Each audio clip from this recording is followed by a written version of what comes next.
Hello, everybody, and welcome to the Living Ancestor Podcast. This is your host, Ramon Castellanos from Eating Ancient Virtue. And in today's podcast, we're going to take a pretty deep dive into the intersection between ancestral patterns and health. Now, this is something that I have come to think of as a branch of ancestral medicine. And I want to make it clear that the term ancestral medicine is one I first encountered from the teachings of Daniel Foor, a well-known teacher of ancestral healing work. He has a book called Ancestral Medicine. And to be clear, when he uses the term, it's to denote a specific kind of work that could be called animistic and shamanic, for a lack of a better word, that is about directly addressing the ancestral spirits and then from that altering their relationship to the living and our relationship to the dead in order to create more harmonious circumstances all around. It's not a term that specifically addresses the kind of thing we're going to be talking about here, which is directly how the ancestral influences health. And in that way, how we can work with ancestral patterns in order to unlock greater levels of health and or to address the healing of a variety of different illnesses. We're not going to talk about illnesses specifically, as in, diabetes or heart disease or something like that. More so, we're going to take a general look and deepen our understanding of how these patterns are flowing into the individual person, the ancestral patterns, how they affect us. So, with that said, let's go ahead and just jump right in. Now, one of the things that we're going to explore here and that you're going to find to be a feature of this talk is a fluid back and forth between the more animistic, shamanic layers and perhaps some of the more contemporary scientific language. And we're not going to try to pin them against one another so much as that we're going to recontextualize some of the more scientific aspects of this talk in a more shamanic and animistic light so that there's fluidity and continuity between these two streams of insight, because they're both valuable, especially for modern humans who exist in a very different world than the one that our ancestors used to inhabit, that didn't exactly have what we call modern science to help them, and that's because they didn't really need it in their context, whereas in ours, it can be, under some certain circumstances, helpful. So, with that said, let's go ahead and see what we can get from this. So, ancestral patterns are multi-layered. There's a variety of different ways that they can show up at different scales.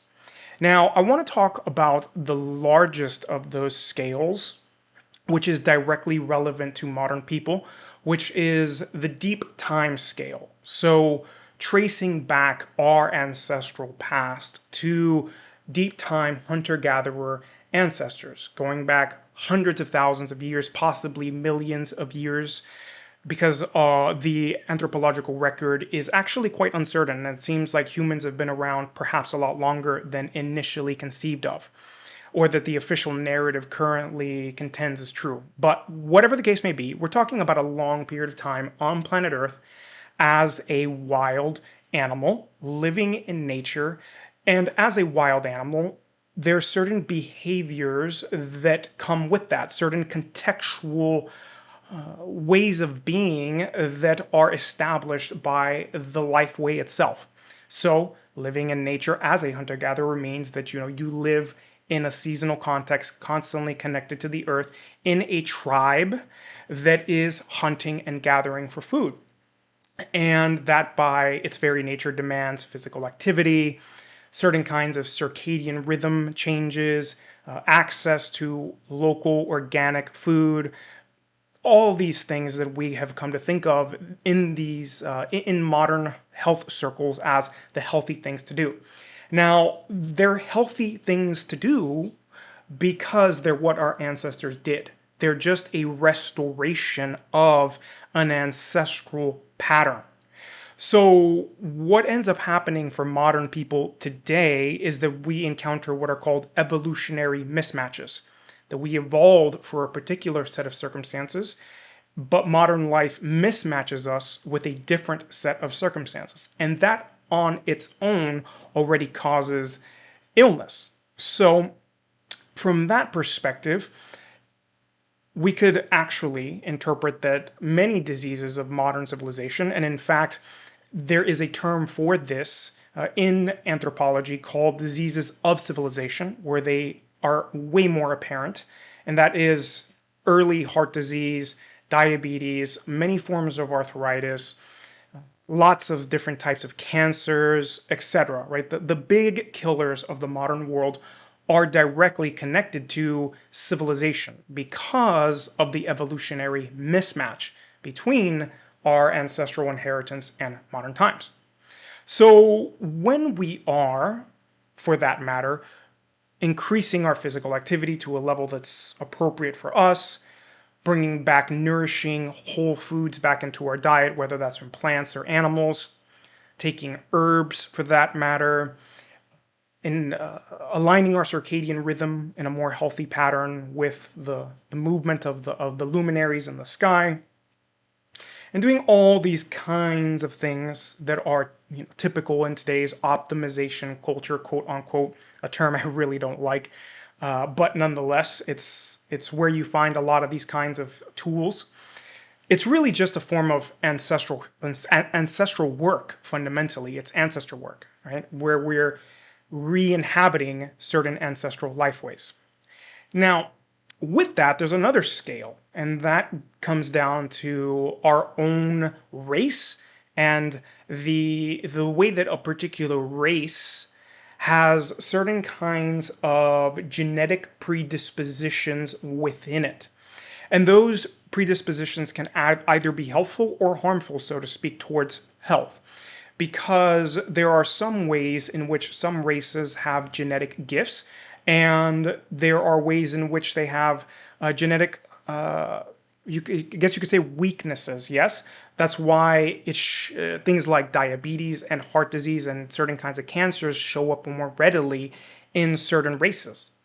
And then from there, we flow more deeply, or one could actually say more shallowly, actually, into our own familial lines and the patterns that show up there.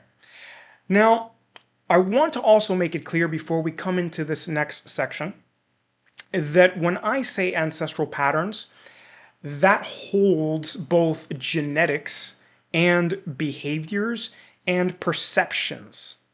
All of it. It's simply an ancestral pattern. And that's a simpler way to talk about a reality that's actually much more complex than either of those phenomenons as singular vehicles, where some people will try to describe everything as genetic, and some people will do the same thing with behaviors, and some will do the same thing with perceptions, right? It's all just, everyone's in their little narrow pillar. But realistically, from a bird's eye view, we're actually talking about something that is just a pattern that can encompass all of these layers simultaneously, and that's what we're going to go into now. But just to recap, ancestral patterns, multiple layers, big ocean of the ancestors layer that is deep time tribal hunter-gatherer ancestors that have predisposed the human species to a particular way of being.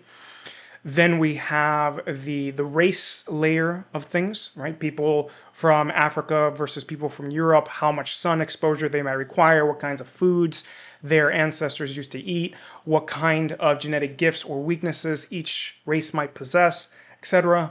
Then that flows into our own familial lines and the more idiosyncratic expressions of that. Yeah?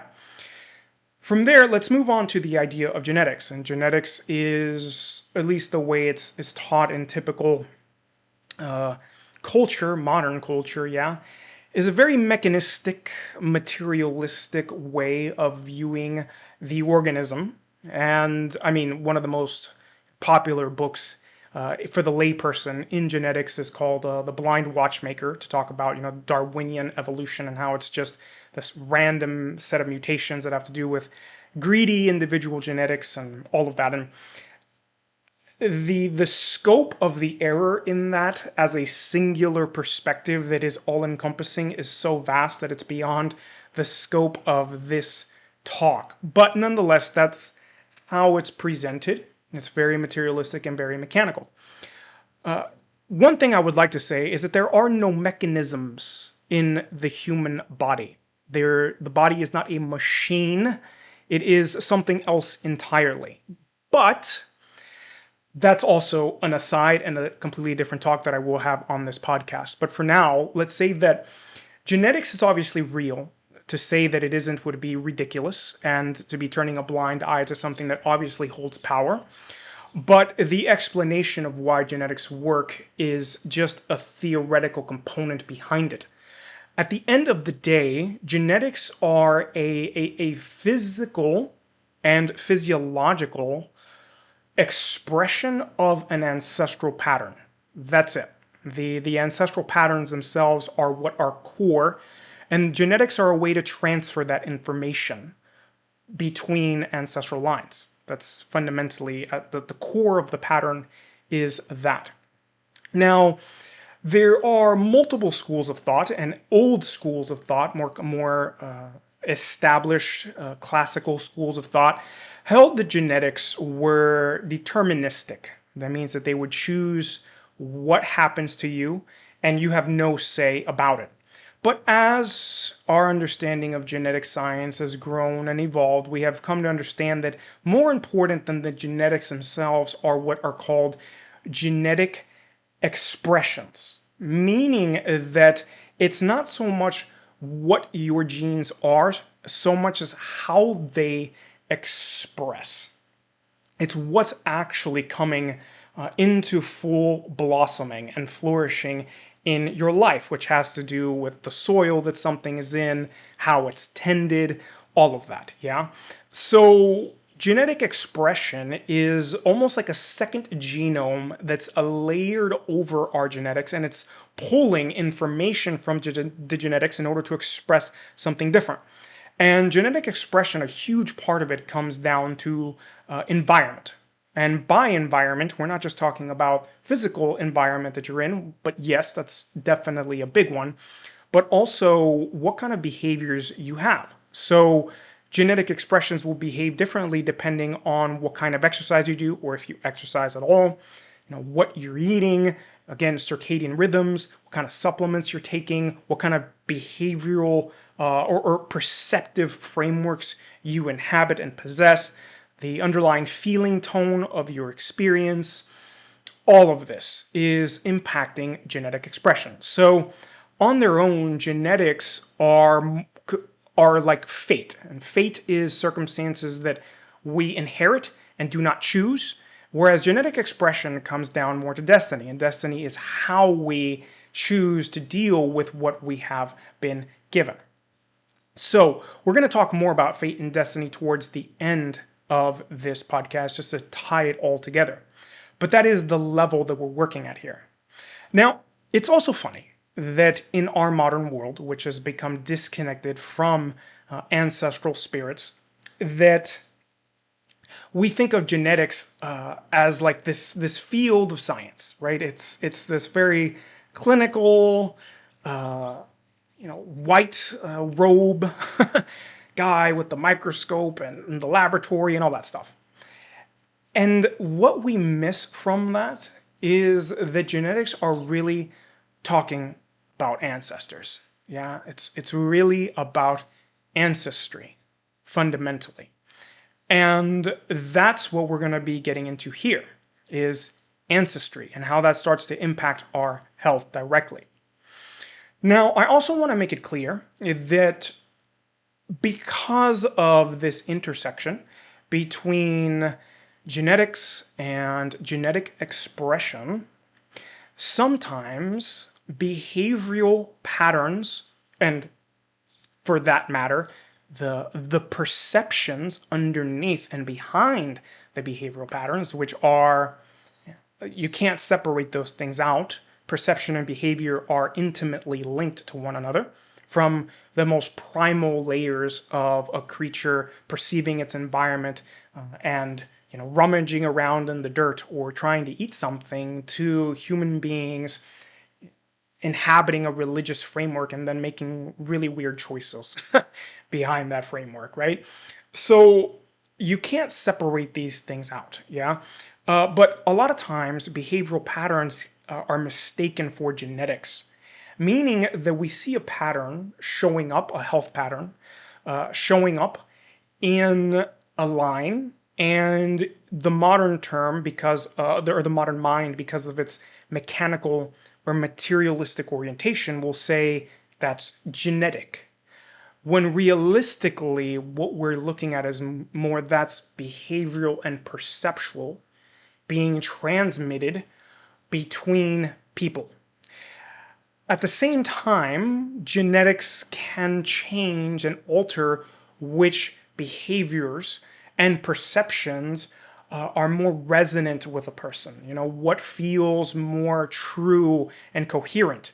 You hear one set of beliefs, and your genetics might have a tuning to them, a predisposition to them to say, yes, I like this belief structure, versus a different one that's not as resonant with what the genetics have been tuned to. But the tuning is not some kind of permanent overlay. It's simply a current iteration, a malleability, a small adaptation, that exists on top of that. But without going too much more deeply into that, we're still talking about behavioral and perceptual patterns moving between people that become or they get labeled genetic. And they're not. And that's an important consideration, because behaviors and perceptions can absolutely and do fundamentally lead to both healing, health, and or disease. Yeah? So if we understand that it's not genetic so much as it's behavioral, and even that certain genetic adaptations that are temporary might cause us to resonate more with certain behaviors and perceptions that maybe our parents and grandparents had, we can recognize that this is a pattern that can be interrupted and then repatterned into something else. So, with that whole framework in mind, I want to start diving a little bit more deeply into the more shamanic and animistic layers of what we're talking about here. So, one of the things to fundamentally understand is that the modern context is very different than the tribal ancestral context that our species evolved in. This is something I talk about all the time. It should be obvious to anyone who's even remotely interested in this work. But it's really important for what we're going to talk about next, which is how different lines, different familial lines, carry within them different blessings and different troubles, or what we could call curses, and how the intermingling and also the disconnection of different lines, or even for that matter, the excessive connection to certain lines within our ancestry, create these very idiosyncratic, pre-loaded set of predispositions that affect our health in very unique ways. And that uniqueness, like that you as a special snowflake have to deal with really weird circumstances in order to heal your system, did not exist in tribal context. Why? Because in tribal context, people were connected to their whole ancestral lines, to all of their great-grandparents, and to their parents, and on it goes, sometimes for a dozen generations, if not more. Yeah, they knew who their family was. They existed in very functional family dynamics, not like the dysfunctional family dynamics you see today, which are insane. Me and my wife have been watching a show which I would call kind of like a guilty pleasure kind of show at night, some nights, that has to do with family law. And some of the stuff you see in there, which, I have seen also portrayed in real life, is insane. The kind of things that families do to each other in, divorce settlements and people cheating on each other and, the heated back and forth between I'm going to take this from you and you're going to give me that and I hate you and die and all this stuff. It's crazy. You don't see that much of that, certainly not to the degree of normalcy that we have in our culture in tribal cultures. Their family dynamics are more set. Also, you have a cohesive set of behaviors, where these people, they have a cosmology about the world that is the same and has been the same likely for countless generations before them. They have lived in similar places in all likelihood and who have traveled across different lands a little bit more slowly. They eat the same kinds of foods. They talk the same kinds of languages. There's same. It's coherent all the way across the board for many generations. What that ends up doing is creating a very cohesive set of genetic inheritances, a cohesive set of behaviors and perceptions. And all of that happening with, the appropriate environmental context for the human animal that has, nature time, exercise, the right kinds of exercise, the types of foods that are nourishing to the human creature. Community, right? Meaning and purpose, soul level relevance inside a community. All these things, that together we know from, quote unquote modern research, which is kind of funny that we're just rediscovering what was already in place before. But nonetheless, the modern research, tells us, hey, these things are healthy, good food, exercise, meaning and purpose, community, some kind of belief in a spirit world or a spiritual world or something like that. All these things, good for health, are, again, these ancestral patterns, but it's not just about the pattern at this general level. It's also about the coherence with all of these layers woven together, embedded together over many different generations that then creates a much more stable human body in terms of its physical health, right? So tribal people, outside the context of being influenced by modern civilization, are very robust creatures. And if they do have health breakdowns, they're more narrow in scope typically than our culture's very weird set of, anything can break down. If you watch House MD, the TV show, the degree of things that can go wrong with the body in modern context is insane. That's not really so much the case in, established tribal cultures because of the deeper coherence that is creating their bodies and their experience and their behavioral and perceptual patterns. And also, of course, then the blessings that flow from the ancestral spirits because of their deep connection to their ancestors and the health of their ancestral lines. So all of that context is to say that our world is super different. We are divorced from our ancestors, at a baseline level. There's just a disconnection. But beyond that, there's also many different races and many different genetic profiles intermingling with one another at scale. There are many different beliefs and perceptions also intermingling with each other at scale. Because if we go back to our grandparents and then our great-grandparents and then our great-great-great-grandparents, we can see, because of all the various diasporas that have occurred, an enormous amount of intermingling and intermixing of many different layers of reality at the level of the experience of the body. So what that ends up doing is creating a very idiosyncratic experiences in our physiology. It means that not only are we dealing with the larger arc of the ancestral multi-layered framework of deep time ancestors and what humans need, we also have that for each person to be truly a healthy, vital expression of their genetic ability, it requires a very idiosyncratic way of being. Yeah. And this is one of the ways that the modern world differs from the classical world, where very broad health systems, and even in those broader health systems, you always had the understanding that individual constitution mattered, but it matters even more today because the idiosyncrasy of all these different layers intermingling create very idiosyncratic genetic predispositions that can be really hard to track.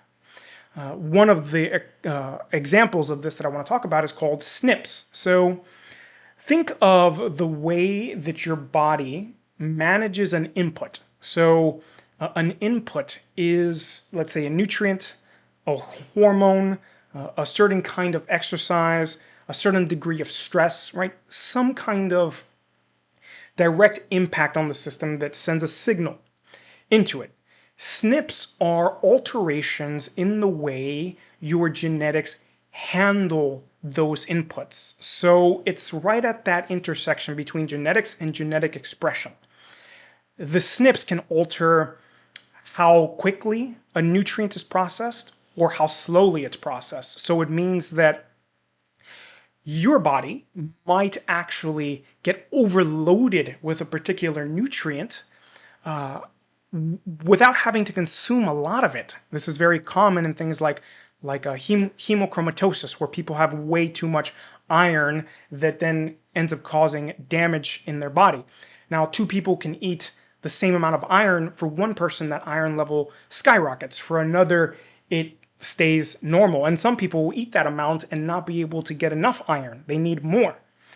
Why is that the case? It certainly wouldn't have shown up in a tribal culture who are all depending on the same kinds of foods, more or less in the same amounts to be healthy and vital, and everyone there is healthy and vital, right?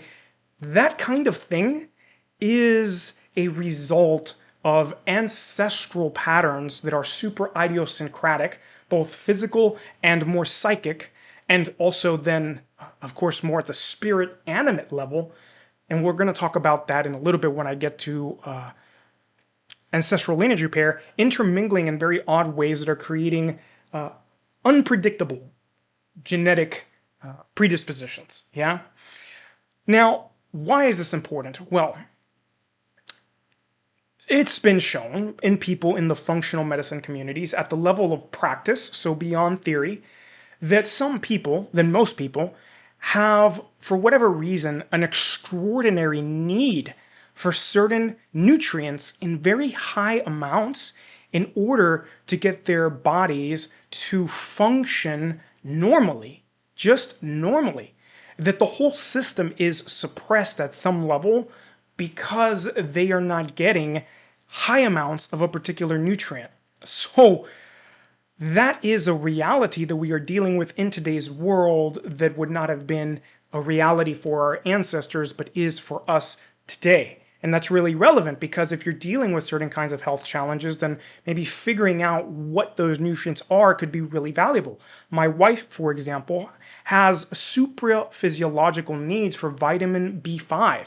Otherwise, her energy production breaks down and she gets acne and all kinds of other hormonal insufficiencies. And as soon as we give her the B5 in high doses, it solves that issue. It's really amazing how this simple nutrient can do that. But that's because the modern world delivers certain kinds of health challenges that the ancient world did not. And we don't exactly know or cannot exactly trace that back to which ancestral layer or behavior or perceptual pattern is interwoven into this. Now, this is important because when we look at ancient medicines like Chinese medicine or Ayurvedic medicine or Tibetan medicine, you could not separate out the being inside. So the way that a being orientates, how they process, how they perceive what's going on in their inner world, and the imbalances in their system that are or lead to illness and disease. These things were directly correlated to one another. And in fact, in Chinese medicine, there's direct correspondences between organs in the body and emotional states, and the interaction between organs with each other. So the lungs with the kidneys, for example, their interaction at an energetic level, and certain kinds of behavioral patterns. So, for that matter, who we are at the level of our personality and what's going on in our health are directly correlated to each other and might actually be expressions of each other. Yeah? Now, that's not to say, you should be thinking more positive or any of that. It's not quite so narrow. It's a little bit more in-depth and complex than that. And it's also not so easy to fix necessarily or easy to address, right? I don't want to say fix like you're broken necessarily. But it's not so easy to address because personality is very resistant and very conditioned and woven into the system. It's an energetic pattern with momentum that also has a familial inheritance layer, because you have no doubt inherited personality layers that are related to your family and also to your race and also to the culture and the society that you're in.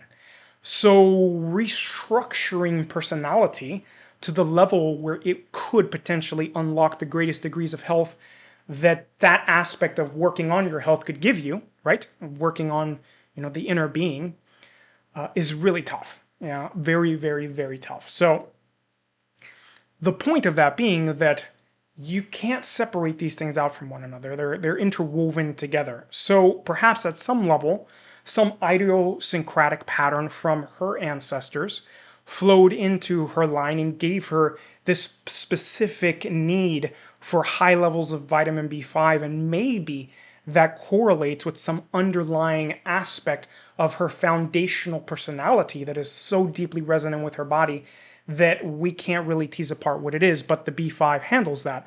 And at the same time, it addresses fundamentally an ancestral pattern with a contemporary, what we could call medicine. Now, I want to start to tie all this together when we talk about ancestral lines and ancestral lineage repair and our relationship to different lines. So, as we have established, tribal cultures had a very different relationship to their ancestors than we do today. And a part of that is that they were connected to all of the lines and the lines themselves. So let me step back. When I say line, so your mother's line, all the way back to the first females, your father's line, all the way back to the first males, etc. We're talking about the lines behind our great-grandparents flowing all the way back to the first iterations of where that genetic line started. So a long freaking time, yeah? In tribal cultures, because of the work that's done, these lines are healthy. And so when they are healthy and in a continual, ongoing, coherent relationship to a tribal culture or to a people, you end up getting the genetic gifts more fully than the genetic weaknesses.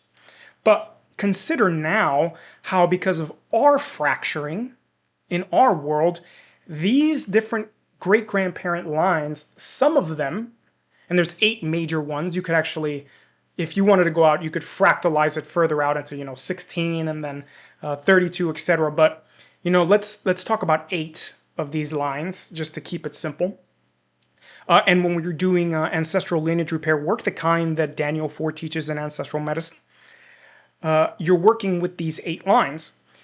These lines could be, each of them could be in their own state and are in their own state of being, and they can be vastly different to each other. So you might have a really strong connection to your mother's line because maybe you were raised by your mother, and then be estranged from your father's line or from your father's mother's line, for example.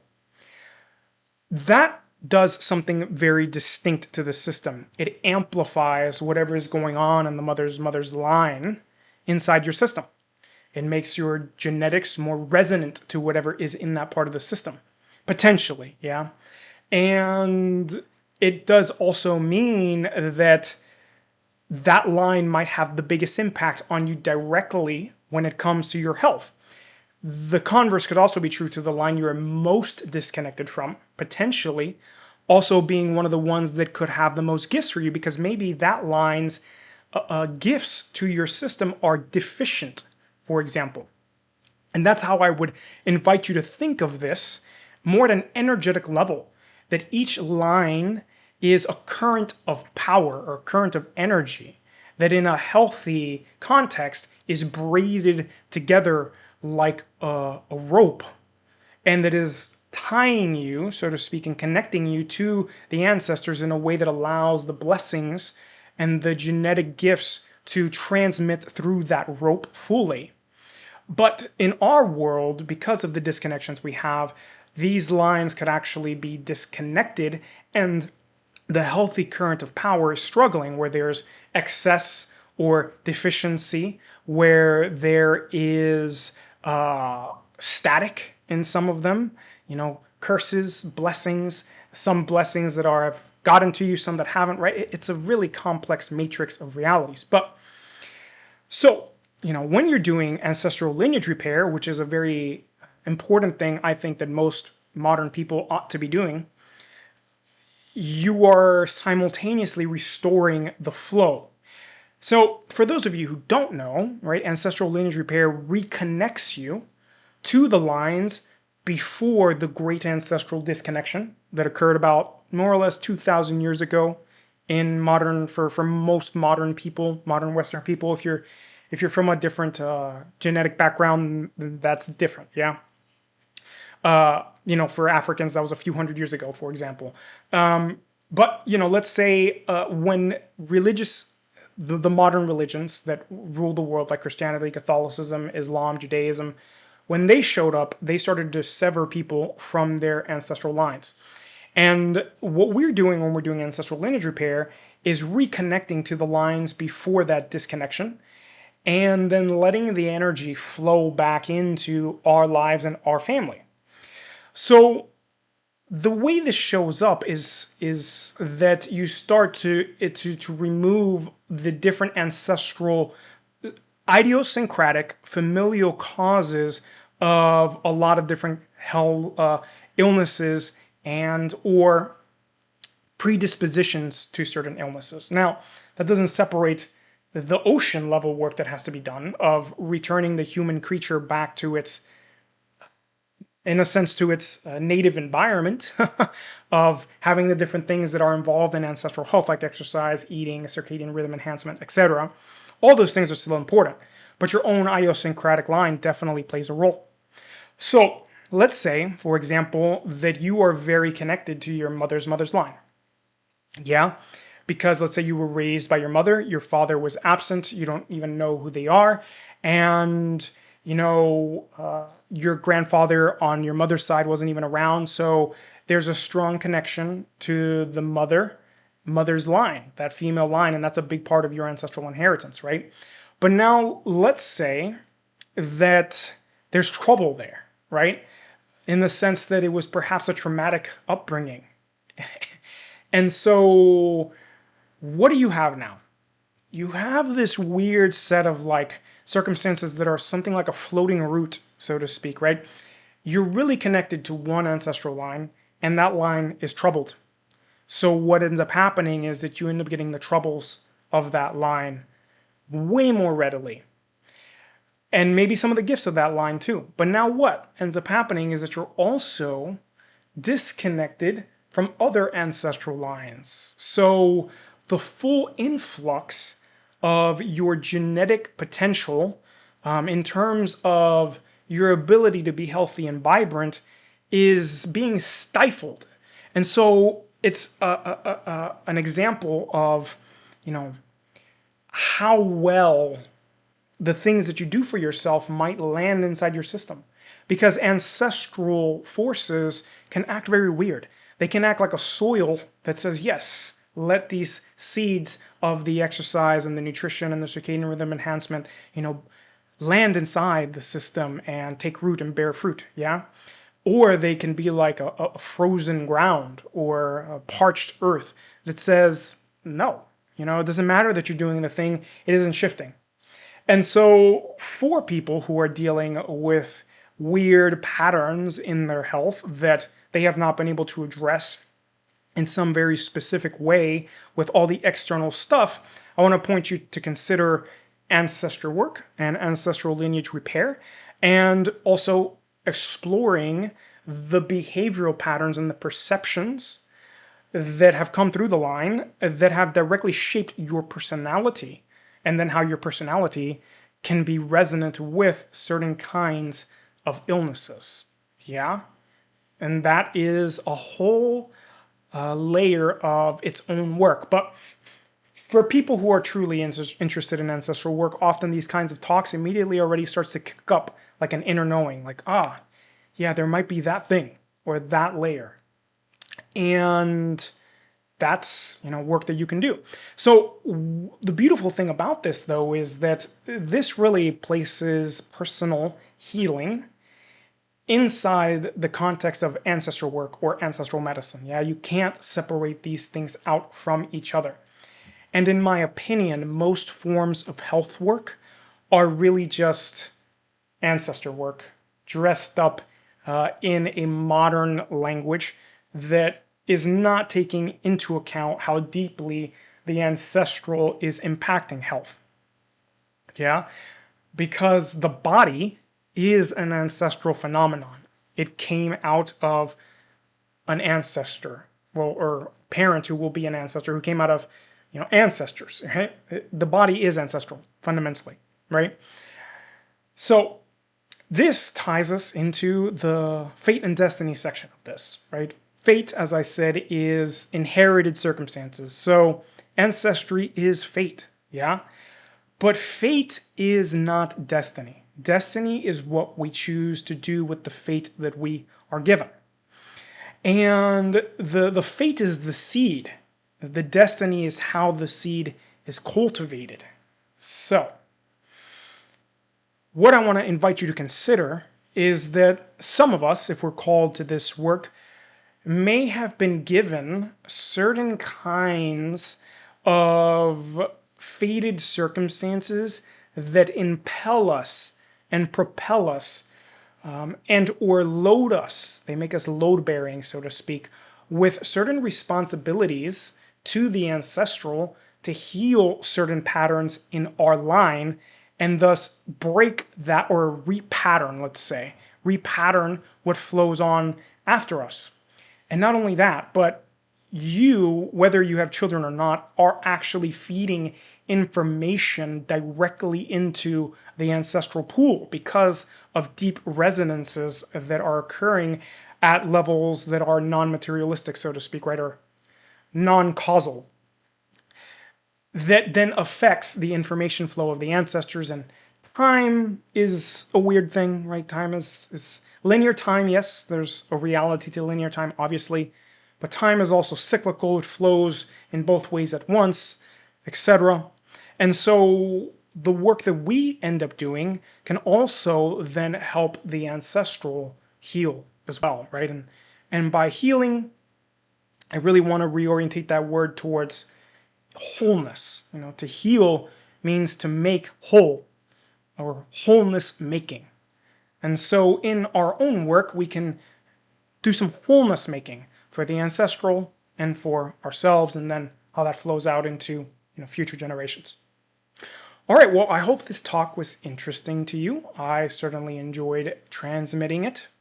And if you appreciated what I do here, you want to stay connected, you want to get my emails, then consider coming and joining me at eatingancientvirtue.substack.com. Just to be clear, eating is not actually talking about eating food. It's about taking in the virtues, the nutrients of the past, of the ancients, and then allowing that to nourish us in today's world and let that spill out into the future. Yeah? So eating ancient virtue, as the name says. All right, my friends, be well.